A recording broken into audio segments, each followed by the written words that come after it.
instituída por Deus apenas para Deus abençoar a tua vida e ponto. Não. A igreja foi levantada por Deus para nós termos um relacionamento com Ele, né? Então é para isso que essa igreja também, no meio de tantas outras, o Senhor nos deu a oportunidade da gente poder estarmos aqui com essa direção, a fim de que o Senhor venha nos orientar, não só para que Ele nos abençoe, mas para que nós tenhamos um relacionamento com Deus. Amém, irmãos? Amém. É isso que importa. Não adianta a gente receber algo de Deus e não ter compromisso com Deus. Isso para Deus não serve. Isso não é igreja. Eu quero fazer uma leitura do texto. Abra comigo Marcos capítulo de número 10. Marcos capítulo de número 10. O tema da mensagem é o mesmo: uma casa bem arrumada, uma família restaurada. E a minha oração é que isso se cumpra, não só na minha vida, mas na tua vida também. Eu disse que o Senhor ia fazer algo novo na minha vida e na tua vida. E eu disse que Ele ia fazer na tua, mas ia fazer na minha também. Tem testemunho já para contar. Já foi contado uma parte dele. Tem mais testemunho aqui de gente que eu sei, né, que não se manifestou hoje, mas vai se manifestar na próxima, para a edificação da nossa fé, irmão.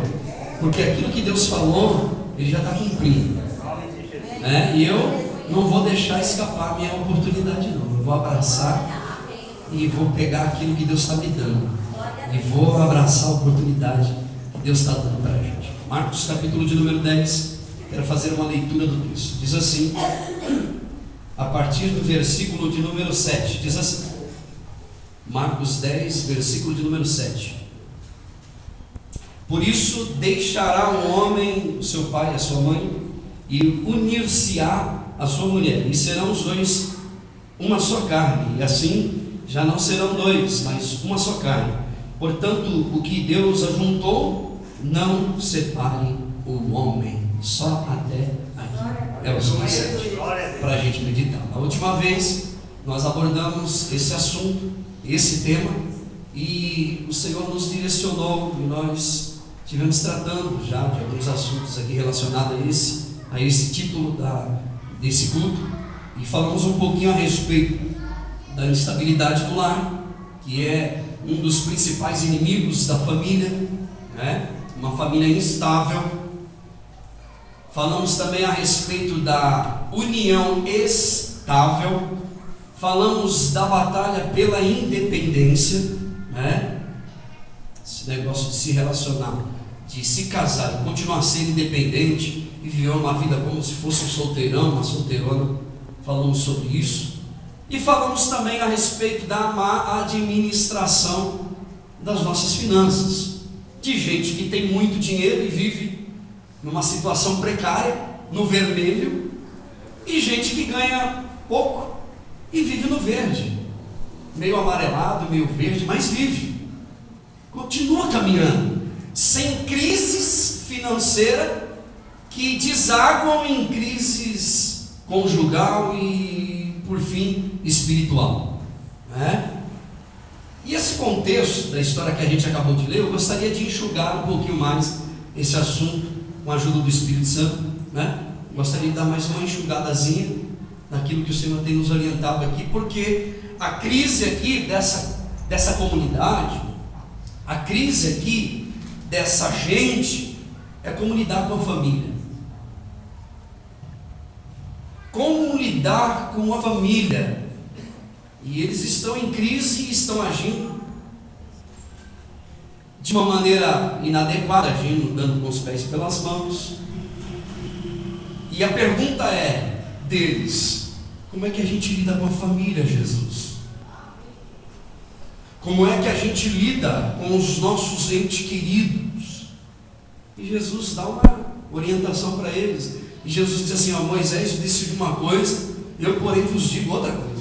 Agora a aliança é outra, eu vou dar uma nova direção para vocês. E Jesus vai orientando eles, e Moisés havia dito que eles poderiam até liberar as mulheres, né? E dando uma carta de divórcio para elas, podiam ir embora e eles ficariam livres, e assim sucessivamente, e assim de bagunça em bagunça, ia virando uma baderna, né? E a vida familiar ia se enroscando e virando uma bola de neve o tempo todo. Então, nós falamos pelo menos 4 pontos que podem prejudicar uma família e que pode destruir um lar, um casamento, não só um casamento, mas um lar em si. Prejudicar os pais, os filhos e os pais, as famílias no geral. Então eu disse, em primeiro lugar, que uma coisa que pode prejudicar, um dos grandes inimigos da família é a instabilidade conjugal, a união estável, a batalha pela independência e a má administração do nosso dinheiro, das nossas finanças. Pastor, qual é o outro problema que pode destruir a minha família? Não é só o marido e a mulher, mas a minha família. Qual é o outro problema que pode destruir o meu lar? Em quinto lugar, a falta de diálogo, falta de comunicação. Abraham Lincoln, que dizia que pecar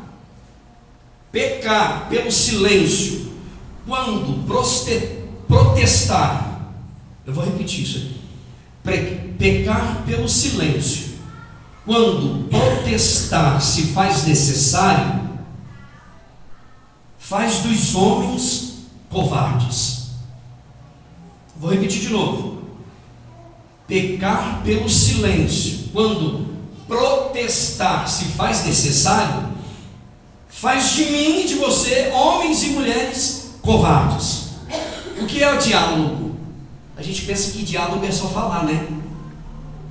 Diálogo é falar, pastor, é falar. Não é falar só.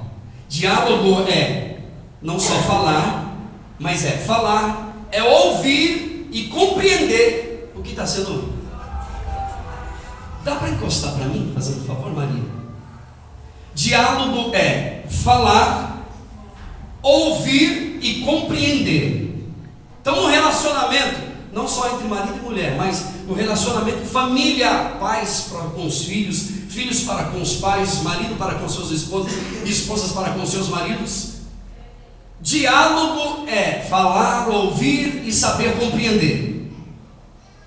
A falta de diálogo é um dos maiores inimigos do lar e da família.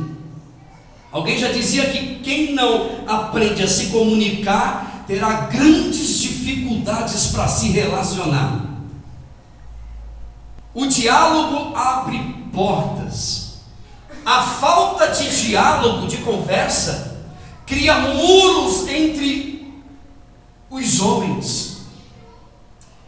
Alguém já dizia, é um ditado chinês isso, que o problema é que nós, nos nossos relacionamentos, ao invés da gente criar pontes entre nós e os nossos irmãos, nós levantamos muralhas, muros entre nós e eles.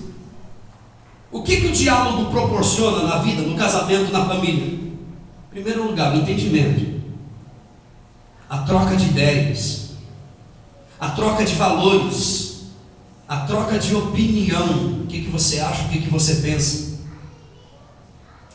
O diálogo gera maturidade na vida da pessoa.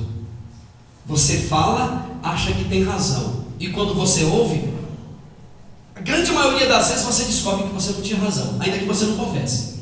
Você fica quietinho porque você não quer dar o braço a torcer. Mas você fica quietinho e vai para casa morrendo de ódio, porque você estava errado, mas não teve coragem de abrir a boca e dizer realmente ela estava certa. Principalmente nós, os homens. A gente não admite que estava errado e que está errado, porque nós somos os machão. Quem tem razão aqui, quem manda na casa sou eu. Que negócio é esse aqui?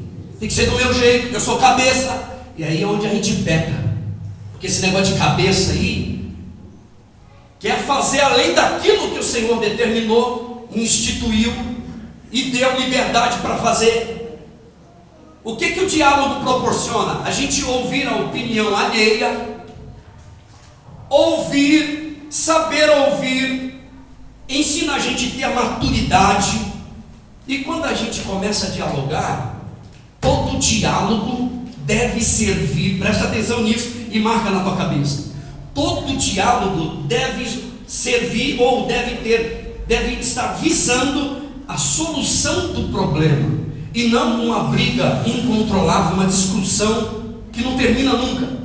Todo diálogo é para resolver o problema, não é para eu mostrar e provar para ela ou para o outro que eu tenho razão.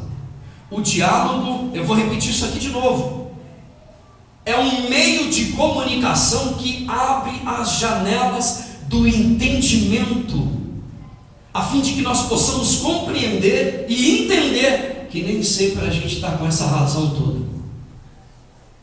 Aliás, deixa eu te dizer, homens, presta bastante atenção no que eu vou te dizer aqui. Homens, presta bastante atenção. Preste muita atenção no que diz para tua esposa e a maneira que diz. O homem pode ouvir um monte de porcaria. A mulher pode mandar ele até vai pro inferno. Ele dorme e baba. E aí? Dorme. A mulher acabou de xingar ele e tá lá. Agora fala para a mulher só a metade da unha do que ela falou para você. Fala para ela. Fala só um pouquinho do cabelo dela. Fala que ela engordou 0,2%. Você está perdido, meu filho. Ela vai passar a noite inteira acordada. A grande maioria. Você dá risada, né?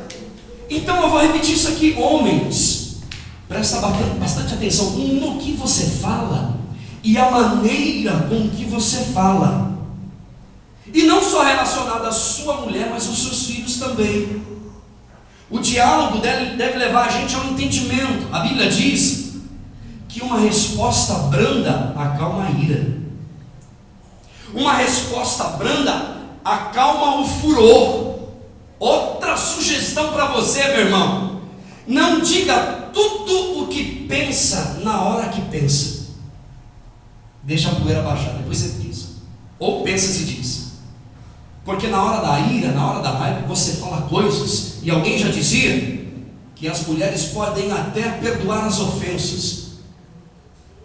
Elas podem até perdoar, mas nunca esquecerão o desprezo.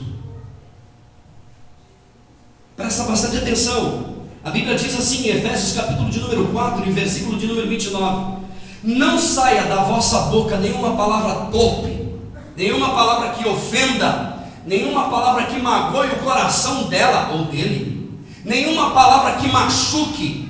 Não saia da tua boca nenhuma palavra torpe, mas só a que seja necessária para a edificação daquele que ouve. Só para edificação, para levantar ela. Queimou arroz, dá uma palavra para ela. Esqueceu de passar roupa, dá uma palavra para ela, para levantar. Esqueceu do compromisso, falou que não...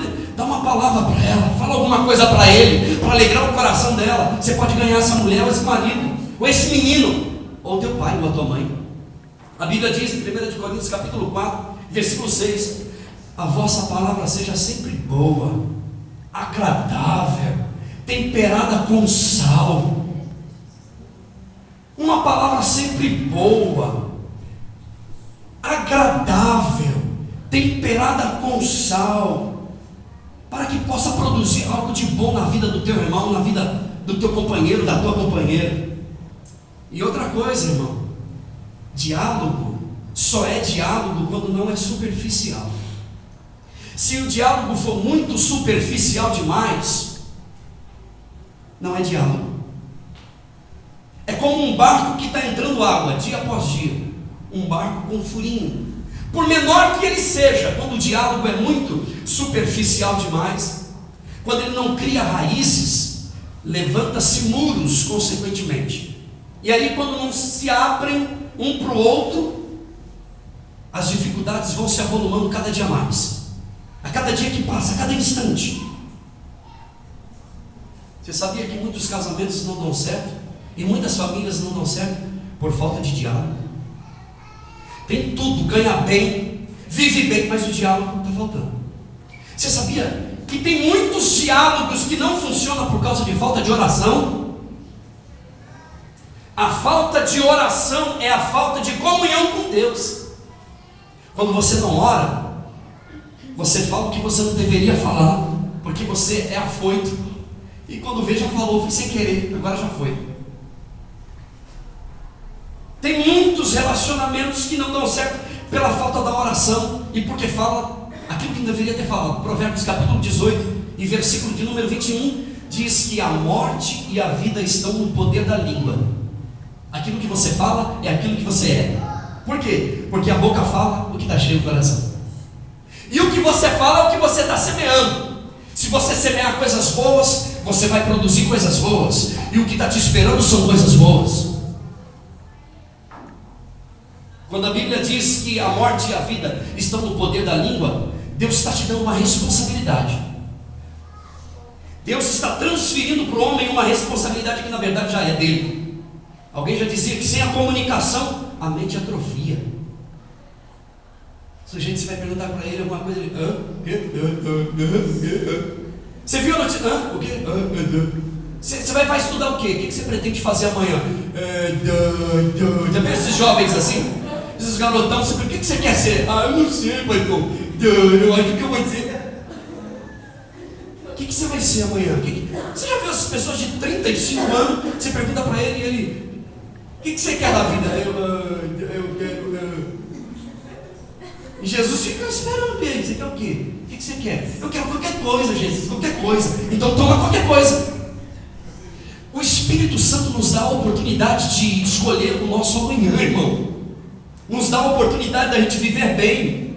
E deixa eu te dizer uma coisa: o mesmo interesse na hora de falar deve ser também o mesmo interesse na hora de ouvir. Porque tem gente que só quer falar e não espera o outro falar. Então esse mesmo interesse que a gente tem para falar, devemos ter também na hora da gente ouvir. Deixa eu te dizer algumas coisas aqui rapidinho. Hoje, nessa era moderna que nós estamos aí, a comunicação, por exemplo, é um mecanismo utilizado pelo diabo para destruir os nossos olhos. Você quer um exemplo? Em primeiro lugar, você já sabe qual que é. Televisão. A televisão tem roubado a comunicação do lar. Não estou falando contra, porque eu também tenho, e assisto vez e nunca, mas assisto. Estou falando que é pecado. A Bíblia diz: em tudo tenhais moderação. Em tudo. Porque aquilo que te domina acaba sendo idolatrado por ti. Você sabia que as novelas brasileiras são as mais imundas do mundo, considerado pelos especialistas? A televisão apenas mostra uma realidade. Mentira, ela induz a opinião humana. E não é só novela, é filme, é tanta coisa. Os especialistas, inclusive pastores, dizem que 80% dos programas de TV deveriam ser abolidos. Isso não é só pastor, não. Especialistas, psicoterapeuta, terapeuta familiar, etc. Eles dizem que pelo menos 80% do que se passa na TV deveria ser jogado na lata do lixo. Outra coisa que tem impedido a comunicação dentro de casa: internet. Você tenta falar com um garoto: vem almoçar, meu filho. Já vou, mamãe. Ele está lá. Está jogando lá. Já estou indo, tá? Deixa aí que eu já vou. E está lá, mandando a mensagem, se expondo. Eu não entendo essas coisas, irmão, com todo respeito. A pessoa entra naqueles Facebook e tantas outras e fica contando a vida dele para os outros. Aí eu comprei uma gravata, olha minha gravata, tira foto e põe lá. Agora eu estou indo almoçar. Agora eu estou indo no banheiro. Agora eu comprei um sapato e pintei o meu cabelo e cortei a minha unha e coloca você sabe tudo da vida da pessoa. Isso é prejudicial a você. Estou dando uma dica para você. Isso é prejudicial. O meu sonho, e coloca lá: eu sei que Deus vai realizar meu sonho. O meu sonho é isso. E fica contando para todo mundo. Nós cantamos aqui a princípio: conta o teu problema para Deus, irmã. Entrega o teu problema na mão de Deus. Fala com Deus. Só Deus pode te ajudar. Não fica se expondo, não. Porque tem gente que morre de inveja quando você conta a sua bênção e você divulga. O pessoal fica e vai espalhando de boca em boca. Outra coisa que tem atrapalhado a comunicação dentro de casa: o telefone. Você está conversando com a pessoa, daqui a pouco, sem falar nada, já alô, e vira as costas para você. Só um minutinho. Você fica vendo, você estava orando por ele, conversando com ele, foi embora. O telefone tocou, aí todo mundo para e fica esperando, irmão. A comunicação, irmão. Você já viu aquela pessoa que está conversando com você e está mandando um SMS, né? SMS? Sei lá. Ele vai mandando mensagem, recebendo a mensagem. Estou ouvindo, hein? Pode falar que eu estou ouvindo. Isso é prejudicial. Isso faz mal para a saúde da gente. Deixa eu te dizer uma coisa, irmão. Eu disse e vou repetir. Segundo os especialistas, pelo menos 70% dos filmes deveriam ser jogados fora. 80% dos desenhos animados que a minha filha e os teus filhos, grande maioria de nós, eles estão assistindo, deveriam ser jogados na lata do lixo. 80%. Dizem eles que pelo menos 60% dos telejornais, que alguém já dizia que se torcer, sai sangue no canto da televisão, de tanta morte, e tanta morte, deveria ser tudo descartado. 60% ser jogado fora. Já viu aquele camarada que gosta de assistir um bom filme no final de semana, uma TV, um futebol, sei lá o que, e aí a mulher, então amor, você viu o menino, você sabe onde ele está? Você viu, você sabe onde o garotinho está, o menino, se ele passou por aí? Não, e você? Peraí, já vou indo, já estou indo, espera aí, já vai. E aí a comunicação acaba dentro de casa, irmão. Eu não estou falando isso para amanhã ou depois você ver a tua mulher assistindo uma novela ou assistindo um filme e ficar brincando com ela. Eu estou falando isso para você interceder pelo teu lar, orar pela tua família, orar pelo teu marido, orar pelos teus filhos, porque estão assistindo, mas precisam de oração, assim como eu também, que às vezes não noto. Que mais vale um dia na presença de Deus do que mil em qualquer outro lugar. Deixa eu te dizer uma coisa. Tenha um diálogo aberto com a tua mulher. Seja franco com ela. Seja franco com o teu marido. Deixa eu dizer uma coisa aqui, irmão. Trabalhe menos e compareça mais. Você entendeu, né? Trabalhe menos e compareça mais. Cuida dos teus filhos, porque se você não cuidar deles, tem gente esperando e lambendo o beiço, esperando ele lá do lado de fora. Se você não der atenção para essa criança hoje, tem gente que está doidinha esperando ela lá fora. Encare as crises como uma oportunidade de crescimento para você e para a tua família. Veja as crises e momentos de crise como uma grande oportunidade para você vencer mais um gigante na tua vida. São oportunidades que Deus dá para a gente. Alguém já dizia, como é que pode acender a fogueira debaixo da chuva? A Bíblia diz em Provérbios, capítulo de número 20, se não me falha a memória, sem lenha o fogo se apaga, sem lenha o fogo se apaga, sem lenha o fogo se apaga, sem lenha o fogo se apaga, corra menos e compareça mais. Outra coisa que tem destruído as famílias, você sabia que a grande preocupação, a maior de todas as vitórias é a vitória contra o eu? Sabe por quê? Porque a gente ouve algo dessa natureza assim, a gente fica assim, não concordo, não aceito, está errado. E eu também conheço Deus, e porque Deus também falou comigo, e eu também não estou, está errado isso, não é assim, quem manda na minha vida sou eu. E a vida da gente continua de mal a pior. Sabe outra coisa que tem destruído os lares? A mentira. A mentira que mora dentro da gente, pastor, pecado mora dentro de mim, mora dentro de você. E a mentira, deixa eu te dar uma dica aqui, homem e mulher, não esconda nada do teu marido, nada. Não esconda nada do teu esposo e nem da tua esposa. Seja transparente. A Bíblia diz em Provérbios que é melhor ser pobre do que ser mentiroso. Melhor ser pobre do que mentiroso. Colossenses capítulo 3, versículo de número 9. Não mintais uns aos outros. A Bíblia diz assim: amai-vos cordialmente uns aos outros. A Bíblia diz: amai as vossas esposas, assim como Cristo amou a igreja e se entregou por ela até o fim. A mentira é como um câncer, irmão. Ele começa e vai se enraizando, vai se enraizando, vai se enraizando. Você se lembra de Atos capítulo de número 5? Ananias e Safira, dois mentirosos, marido e mulher. morreram dentro da igreja. Eu vou repetir: morreram dentro da igreja. Você sabia que tem um monte de gente morrendo dentro da igreja? Está morrendo. Ai, eu estou aqui, mas eu não consigo, eu não sei. Está morrendo dentro da igreja. E vai continuar morrendo, porque esconde de todo mundo, mas não esconde de Deus. Pode esconder de qualquer um, é como um câncer que vai enraizando, e aí para arrancar, tem que arrancar com raiz e tudo, irmão. E aí dói. Eu me lembro da história de 2 universitários. Os camaradas tinham notas boas na prova, estavam caminhando bem na escola, na universidade. Final de semana, eles resolveram viajar, sair para passear os dois. E na segunda-feira ia ter prova, ia ter um exame. E os dois saíram, encheram a cara, entornaram o caneco. A ressaca foi grande. Quando foi na segunda-feira, não deu para ir na prova. E aí chegaram, e agora o que a gente faz? Vamos conversar com o professor, vamos falar com ele. Com certeza ele vai entender a nossa situação.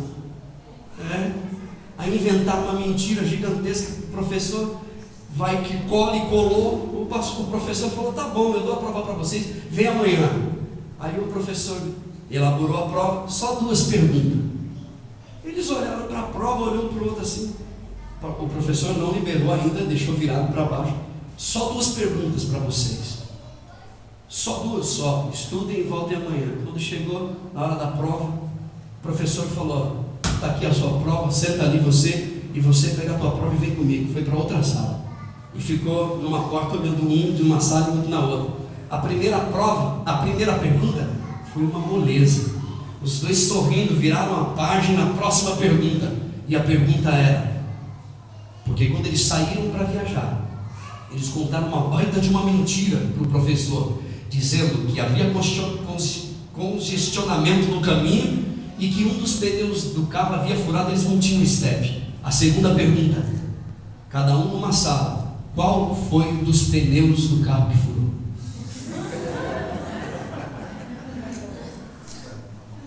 A primeira pergunta valia 2, a outra valia 8.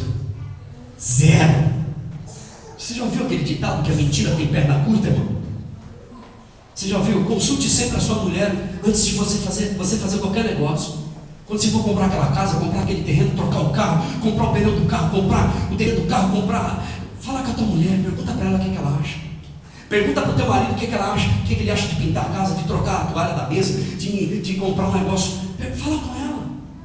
Não faça nada sem avisar, sem consultar ela não, sem fechar um negócio não. Alguém já dizia que a felicidade de um lar não é determinada pelo que se conquista, mas pela maneira com que se anda, com que se caminha, com que se direciona esse lar. Tem tudo a ver com os valores, tem tudo a ver com disciplina, irmão.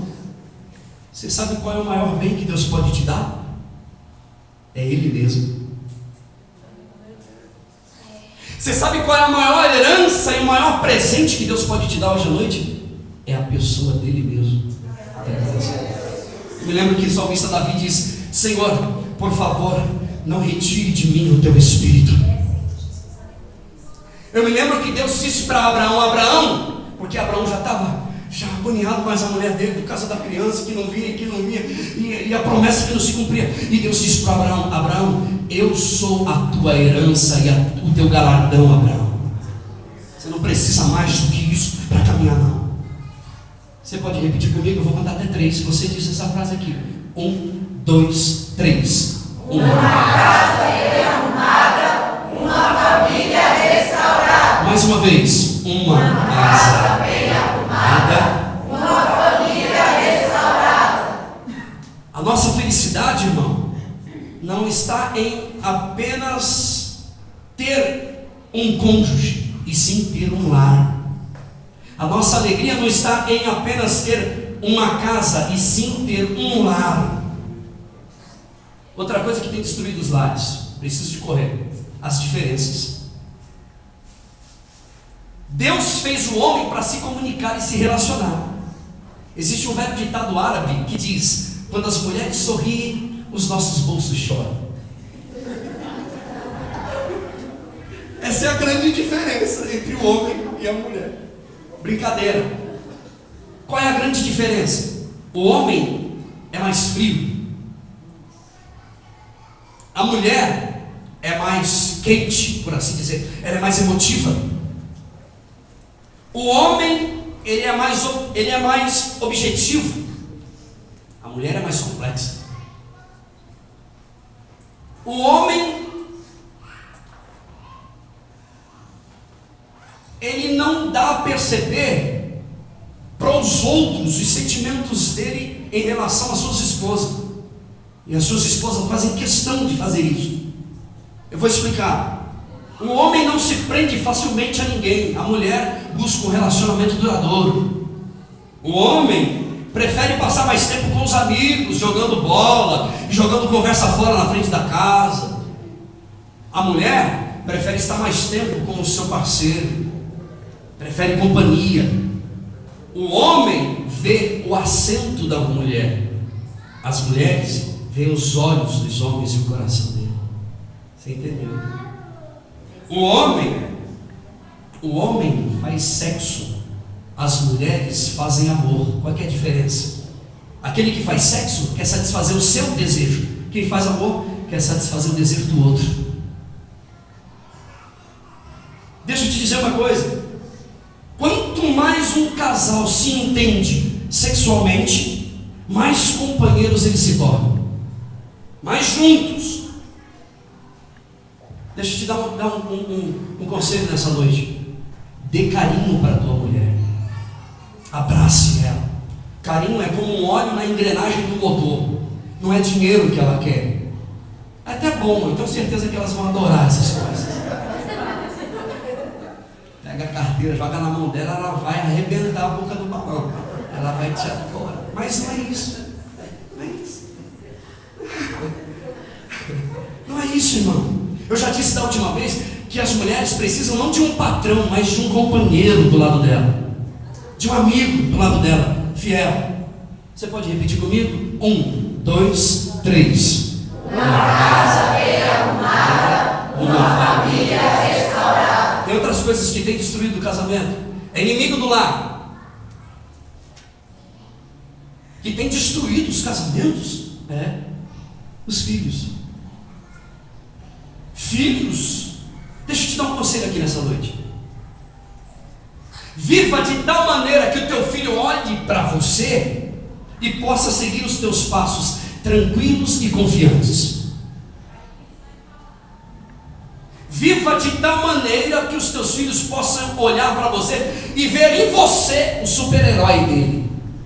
E quando ele desenhar, não desenhar o Batman, o Homem-Aranha, desenhar você e dizer: esse é o meu super-homem, a minha super-mulher, a minha super-mulher.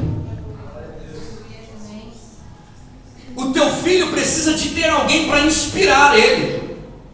E se ele não tiver, ele vai inspirar em alguém. Ele vai procurar lá fora alguém. Então deixa eu te dar um conselho. Cuidado com as comparações. Pare de comparar o teu filho com o filho dos outros. Procure incentivar os teus filhos. Faça declaração de amor para ele. Filho, faça declaração de amor para o teu pai e para a tua mãe também. Eu costumo sempre dizer: não adianta dar flores depois que o papai e a mamãe morrer, não. Dê flores hoje, abrace hoje, beije hoje, conquiste o coração do teu pai hoje. Você pode ter certeza, o que você está plantando você vai colher. Deixa eu te dizer uma coisa. Não seja ausente demais. Eu vou repetir: trabalhe menos e compareça mais em relação aos seus filhos também. Outra coisa, não seja um pai ou uma mãe super protetora ou protetor, porque senão você vai criar um babão. Mãe, o pai, mamãe, não aguenta nada. Eu vi tanta gente perdendo a oportunidade dentro da empresa, porque na hora que ia pegar a ferramenta, nem conseguia pegar, caía da mão, escorregava, mãe, eu vou embora pra casa. Não sabia nem pegar na chave de fenda direito, um babão, porque a mãe protege demais, o pai protege demais. Não se esqueça que os relacionamentos vêm antes das regras. Se você instituiu regras dentro de casa, primeiro tem que vir os relacionamentos primeiro. Outro conselho para você: não dê armas de brinquedos para o teu filho. Já viu? Os molequinhos, pou. Armas de guerra. Os moleques ficam violentos, doido, querendo matar. Isso não é regra, mas há uma grande possibilidade de afetar a mente da tua criança. E o inimigo não aproveita, irmão. O inimigo é um grande oportunista. Não dê brinquedinhos de monstro para os teus filhos. Sabe aqueles desenhos que passam na TV, que os espíritos vão tomando conta daqueles? Uma hora ele é um bicho, daqui a pouco é outro, daqui a pouco. Toma cuidado com isso, você é crente. Presta atenção na palavra de Deus, irmão. O Senhor te chamou para viver com novidade de vida. Incentive o teu filho a dividir o que ele tem. Dividir o lanche, dividir o brinquedo. Se a roupa não está servindo, ensina para ele que tem que passar para frente, para dividir, para passar para o outro que está precisando. É uma dificuldade terrível, às vezes a gente tem. Outra coisa, diga não. Diga não. Diga não. Aprenda a dizer não para o teu filho. Sim, e aprenda a ouvir não da tua mulher e do teu marido. Aprenda a dizer não e aprenda a ouvir o não. Não dê tudo para ele. Mantenha sempre o relacionamento, o telefone no gancho. Ore pelos teus filhos todo dia. Irmãos, tem uma coisa que eu aprendi. Tem uma frase, e até um título de um livro: pais de joelhos, filhos de pé. Ore pelos teus filhos todos os dias, de manhã e à noite. Põe a tua mão na cabeça dessa criança. Ah, pastor, eu tenho muitos, é muita oração, é muita criança. Põe a mão na cabeça de todos. Senhor, abençoe. Abençoe, Senhor. Camarada, até tem uns 10. Abençoe. Gaste tempo, não é perca de tempo não, irmão. Abençoe a vida dessa criança. Põe a mão na cabeça dele e libere uma palavra de bênção sobre a vida. Senhor, faz do meu filho uma bênção. Faz do meu filho um profeta. Faz do meu filho um cantor, um adorador teu. Faz do meu filho uma bênção na tua casa. Libere uma palavra de bênção sobre a vida dele. Cuidado com as palavras que você tem usado. Oh, Espírito Santo, abençoe o teu filho em tempo oportuno, todos os dias de manhã antes de sair. Põe a mão na cabeça do teu filho. Deus, abençoe o dia do meu filho, que o dia da minha filha seja uma bênção. E eu vou mais, eu vou além. Põe a mão na cabeça da tua mulher. E não fica com gracinha não. Sangue de Jesus tem poder. Sai daquela capeta, sai. Não fica com gracinha não, isso é assim. Eu conheço os maridos, quando ele vai orar. Sangue de Jesus tem poder, meu Pai, liberta. Tem misericórdia dessa mulher. Sui que eu não entendo. Abençoe a vida dela. Abençoe a vida dele. Fala, Senhor, o Senhor me deu essa mulher. Abençoe a vida dela, Senhor. Se for coisas que magoam o coração dela, fala bem baixinho. Jesus, eu tenho que cuidar, Jesus. Eu não aguento mais essa mulher, me ajuda, Jesus. Esse marido, Jesus. Fala com Jesus, ele vai te ouvir. Ele vai mudar a personalidade. Ele vai mudar os sentimentos dela. Ele vai tocar no coração dela. Ele vai mexer no coração dele. Ele vai mudar os sentimentos dele em relação a você. Porque tem gente que ora e na oração arruma encrenca. Arruma encrenca, é melhor nem orar, irmão. Ore pela tua mulher, põe a mão na cabeça dele, mas não fica repreendendo não. Fala, Jesus, abençoe meu marido, cobre ele com teu sangue, cobre ele com teu nome. Outra coisa que tem destruído os lares. Agora é algo que fala muito profundo ao nosso coração. Tem uma coisa que tem destruído os lares: as lamentações e as murmurações. Tem muita coisa que tem destruído o nosso lar, inclusive as lamentações e a murmuração. Deixa eu te dar um conselho: faça do teu lar um lugar de adoração e não de murmuração e lamentação. Faça do teu ambiente familiar um lugar de culto ao Senhor. Levanta um altar dentro da tua casa, levanta a cruz de Cristo lá dentro. Nós somos fruto das nossas palavras, irmão. O que você fala é o que está dentro do teu coração. O que significa murmurar? É se queixar. É você se queixar com respeito ao outro ao teu cônjuge, ao teu filho, ou seja lá quem for, a tua vida, ou contra Deus. É você se lamentar. A harmonia do lar depende do que se fala. Você é aquilo que você come. Você é aquilo que você come. Você é aquilo que você alimenta o teu organismo. O murmurador é um estilo de vida. Aquele que se lamenta é um estilo, é uma cultura que ele escolheu para a vida dele. Você sabia que a murmuração é produto da ingratidão? Uma pessoa grata não consegue ficar reclamando o tempo todo. Pode ser que ele até solte uma ou outra, mas ele fala: Senhor, me perdoa, eu estou aqui. E eu falei sem pensar. É um estilo de vida. A murmuração é contagiante, cuidado. Ela contagia mais do que aquilo que é saudável. Você já viu dentro das empresas? Tem até um ditado que diz assim: peão é fogo. Peão e raça é peão. Já viu essa expressão dentro das empresas? Ou raça. Porque peão é assim. E eu estou falando da gente, de mim também, que já trabalhei de peão e sou peão. E reclama, e um reclama da empresa, outro reclama do outro, e vai reclamando, e não para em lugar nenhum, não acaba nunca, e não termina em nada. Porque a murmuração, aquele que murmura e se lamenta demais, ele está cavando uma cova. A Bíblia diz que aquele que cava uma cova acaba caindo nela. E deixa eu te dizer, recuse-se ser um portador de má notícia. Recuse-se ser um portador de má notícia. Quando você ouvir a má notícia, fecha a janela da tua alma. A Bíblia diz: sobre tudo que se deve guardar, guarda o teu coração. Abre mão dessas coisas. Não seja um pessimista. Não seja um rabugento, um babão, um lambão. O tempo todo começa a olhar para a vida da maneira que Jesus olha e dizer: para mim não tem jeito, para a empresa não tem jeito, para todo mundo aqui não tem jeito, mas o meu Deus, ele vive e ele vai dar um jeito nesse negócio. O meu relacionamento está comprometido, mas eu tenho uma promessa de Deus, ele me chamou e ele vai mudar esse negócio. Não seja um pessimista que só reclama de tudo. Mude o teu vocabulário. Comece a olhar para Jesus. Compreenda o porquê que você tem uma língua. Tem um livro que o tema dele, o título dele é Eu e a Minha Boca Grande. Fala demais. E o mundo espiritual está vendo tudo, está assistindo tudo, irmão. A Bíblia diz em Provérbios capítulo 10 que na multidão de palavras não falta transgressão. Filipenses capítulo de número 2, versículo de número 14, diz assim: fazei tudo sem murmuração e sem contenda.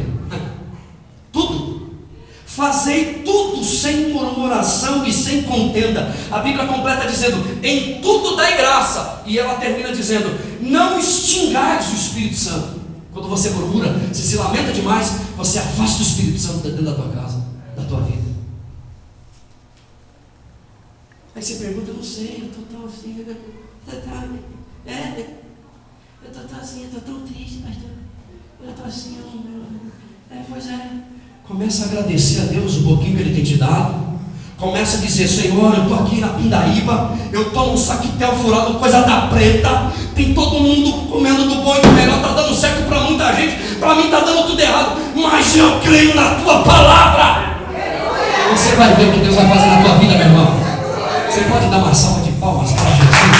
O Senhor pode reverter essa situação. Ele pode reverter essa situação, meu irmão.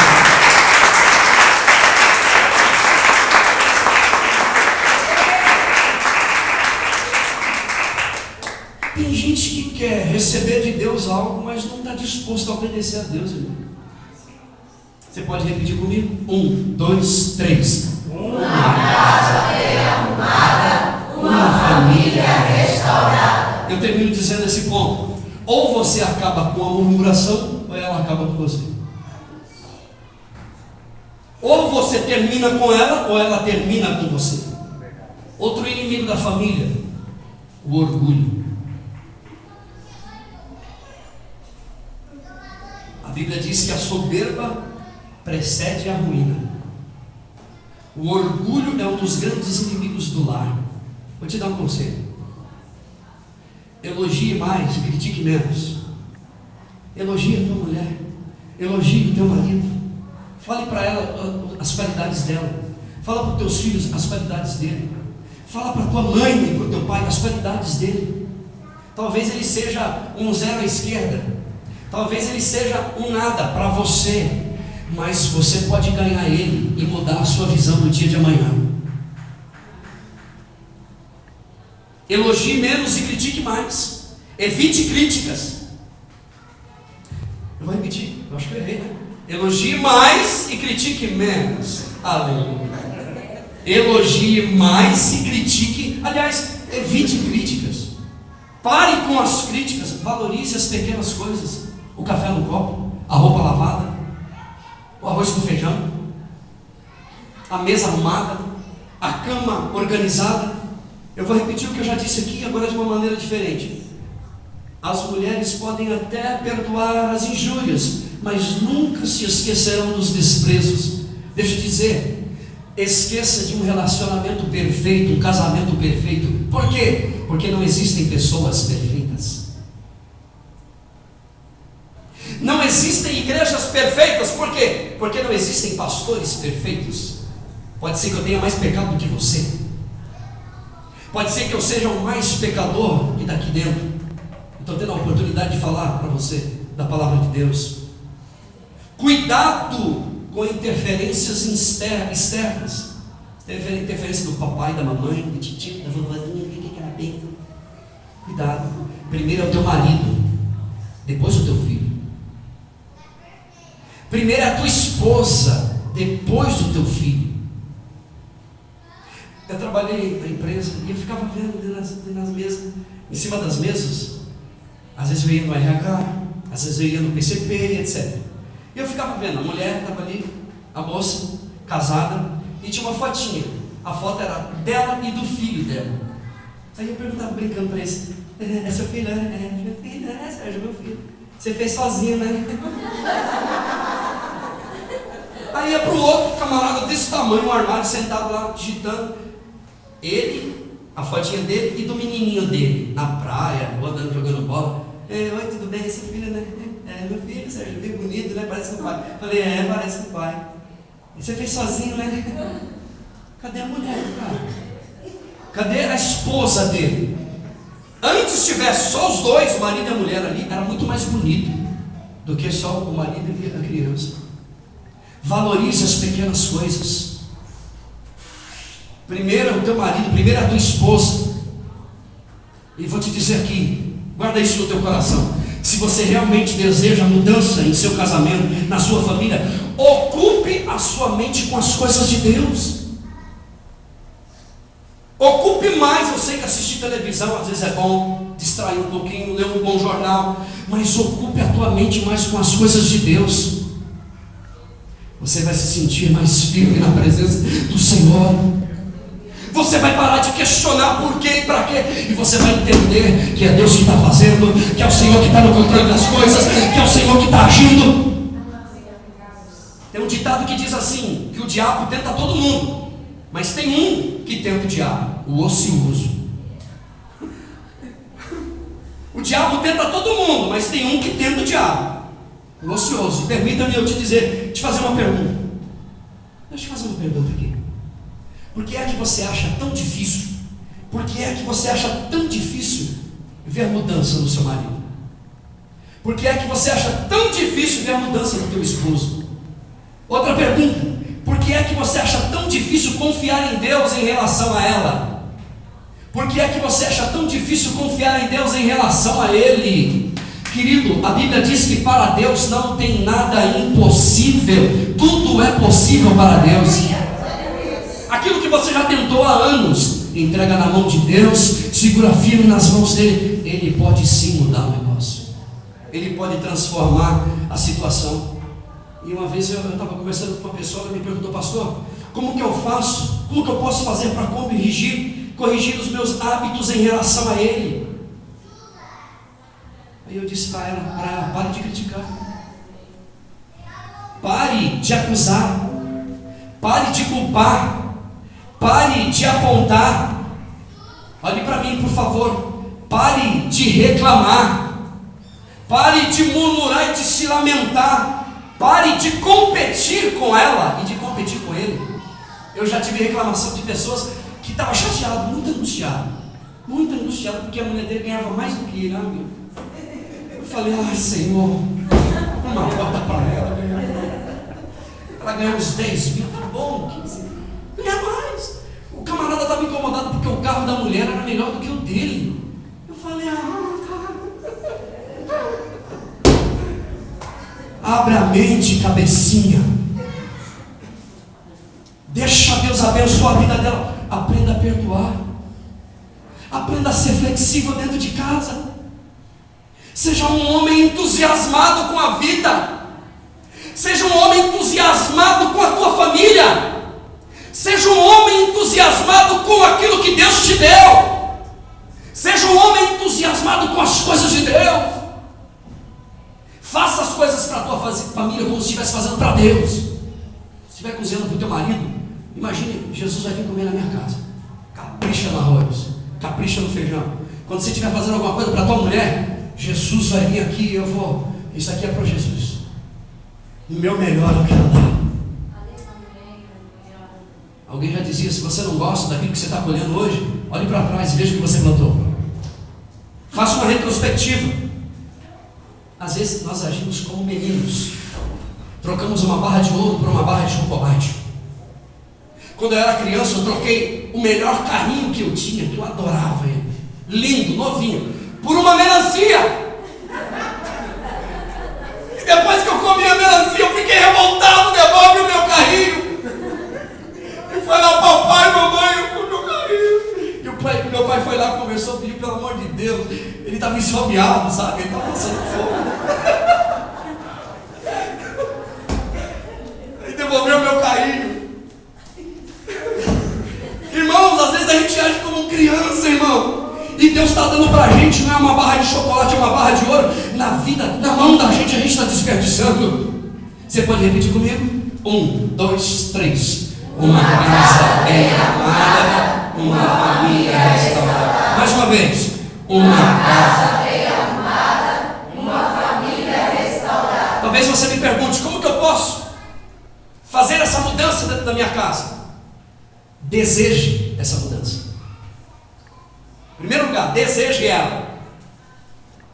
Submeta os teus planos aos planos de Deus.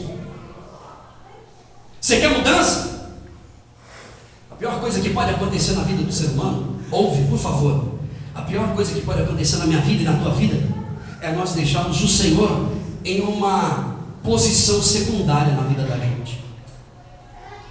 Depois eu faço, quando eu puder, estou cansado hoje. Depois a gente vai, né, amor? Né, benzinho? Aí o diabo vai lá e pronto.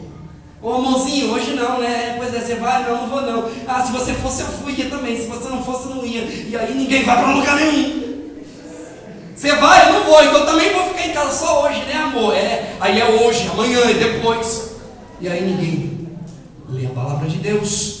Ninguém consegue andar com Deus. Ninguém tem força para caminhar com Deus.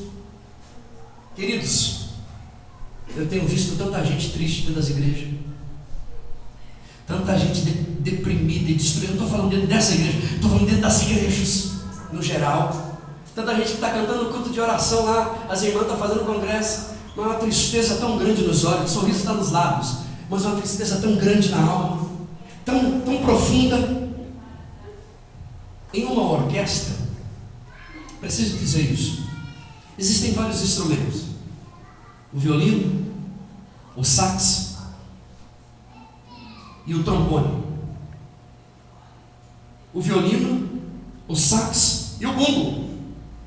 O violino, mal toca nele e ele já produz o som. O sax é na base da pressão e o bumbo é na base da pancada. Tem gente que na presença de Deus basta um toquezinho, já está adorando a Deus, já está sentindo a presença do Espírito Santo. E tem gente que para adorar a Deus tem que ser na base da pressão, e Deus manda a pressão, e é vento, é tempestade, aí ele adora. E tem gente que é só na base da pancada, para ele adorar, para produzir na presença de Deus. A Bíblia diz que Deus dá a cada um uma medida de fé. É uma medida de fé para cada um, irmão. Deixa eu te dizer uma coisa: amar é dar além daquilo que se espera.